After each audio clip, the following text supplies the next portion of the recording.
ஒரு காலகட்டத்தில ரொம்பவே தமிழ் சினிமாவுல மிகப்பெரிய அளவுல வந்து பார்த்தோம்னா, எல்லோருடைய மனதிலுமே இடம் பிடித்தவங்க தான் நடிகை கனகா.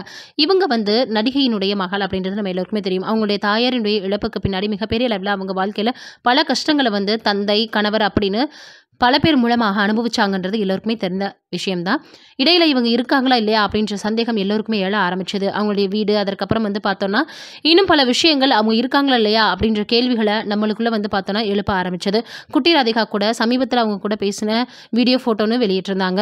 இதெல்லாம் தாண்டி சமீபத்தில அப்படிதான் கனகா அவர்கள் வெளியே போயிட்டு வந்துட்டு இருந்த நேரத்தில ஒரு யூடியூபர் வந்து பார்த்தோம்னா, அவங்கள பார்த்துட்டு பேட்டி கொடுக்க முடியுமான்னு கேட்டிருக்காரு. நான் ஏன்னா ஆஸ்கார் அவார்ட் வாங்கின நடிகையா? நான் எதுக்கு உங்களுக்கு பேட்டி குடுக்கணும்?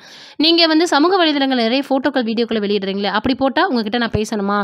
நான் வந்து பார்த்தோம்னா, உங்களுக்கு வந்து பேட்டி குடுக்கணுமா? அப்படின்னு மிகப்பெரிய அளவுல ரொம்பவே கோபமாக பேசியிருக்கிறாங்க. அத ஃபோட்டோவாகவும், வீடியோவாகவும் வெளியிட்டு தனியா இருக்கிறவங்கள ஏன் நீங்க வந்து கஷ்டப்படுத்துறீங்க? அப்படின்னு பலருமே பலவிதமாக கமெண்ட்கள கொடுத்து வந்திருந்தாங்க. நீங்க நினைக்கிறீங்கன்னு மறக்காம கமெண்ட்ல சொல்லுங்க.